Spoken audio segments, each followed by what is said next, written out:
यीशु का जो वचन आपने सुना है वह आपके लिए आशीर्वाद बन जाए। इस वीडियो को अपने संपर्कों में साझा करें। यीशु के वचन को दुनिया के लोगों तक पहुंचाने के लिए इस वीडियो को लाइक करें।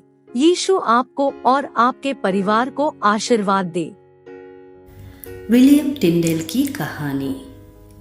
वह व्यक्ति जिसने आम लोगों तक परमेश्वर का वचन पहुंचाया। एक ऐसा समय था जब अंग्रेजी में बाइबल रखना भी मौत की सजा दिला सकता था, लेकिन एक व्यक्ति था जिसने डर के आगे झुकने से इनकार कर दिया। उसका नाम था विलियम टिंडेल। विलियम टिंडेल का जन्म इंग्लैंड में लगभग 1494 में हुआ था। वह बहुत बुद्धिमान विद्वान था।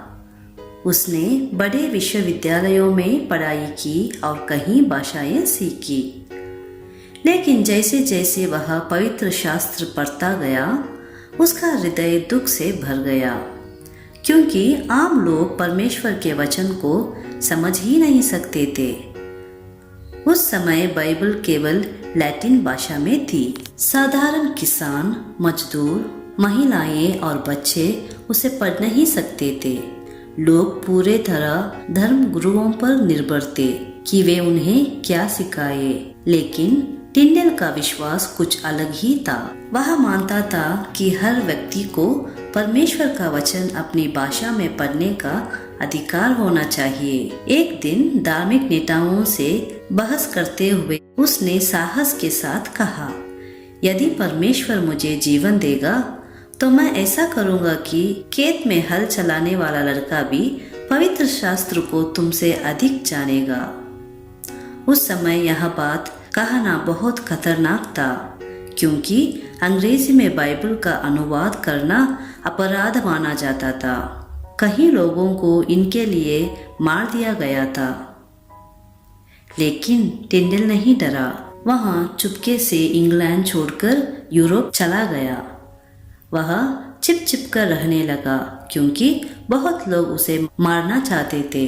छोटे कमरे में मोमबत्ती की रोशनी में वह दिन रात मेहनत करता रहा। उसने बाइबल का अनुवाद मूल यूनानी और इब्रानी भाषाओं से सरल अंग्रेजी में करना शुरू किया। हर शब्द के साथ उसकी जान का खतरा बढ़ता गया। वह अकेला था, भागता फिर रहा था, लेकिन उसने हार नहीं मानी, क्योंकि वह मानता था कि परमेश्वर का वचन सबके लिए है, केवल अमीरों, शक्तिशाली लोगों या पढ़े लिखों के लिए नहीं। आखिरकार नया नियम छपकर तैयार हुआ। बाइबल की प्रतियां चोरी छिपे इंग्लैंड भेजी गई, अनाज के बोरियों और कपड़ों के बीच छिपाकर। जब आम लोगों ने पहली बार अपनी भाषा में यीशु के वचन पढ़े, कई लोगों की आंखों में आंसू आ गए, लेकिन धार्मिक नेता क्रोधित हो उठे। अंग्रेजी बाइबलों को सार्वजनिक रूप से जलाया गया। टिंडेल इंग्लैंड का सबसे वांछित व्यक्ति बन गया। फिर भी उसने काम बंद नहीं किया।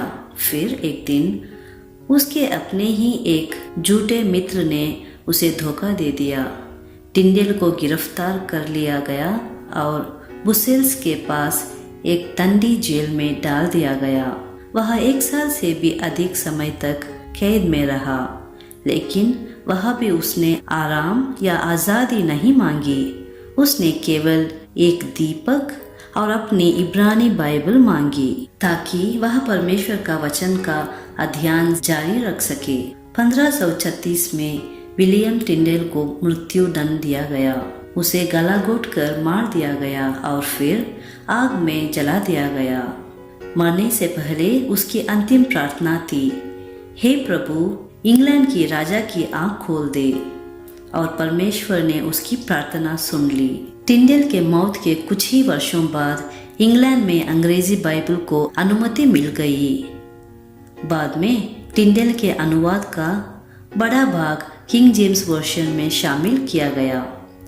इसने लाखों लोगों तक परमेश्वर का वचन पहुंचाया। विलियम टिंडेल मर गया ताकि साधारण लोग बाइबल पढ़ सके। आज हमारे घरों में मोबाइलों में और हाथों में बाइबल है, लेकिन हम अक्सर भूल जाते हैं कि इसे हमें देने के लिए किसी ने अपनी जान दे दी थी। टिंडेल की कहानी केवल इतिहास नहीं है, यह हमें याद दिलाती है कि परमेश्वर का वचन अनमोल है और कुछ लोगों ने इसे हम तक पहुंचाने के लिए अपने जीवन बलिदान कर दिया है। अगर आपको विलियम टिंडेल का कहानी ने प्रेरित किया है तो इस वीडियो को लाइक कीजिए और हमारे चैनल को सब्सक्राइब करना ना भूलिए।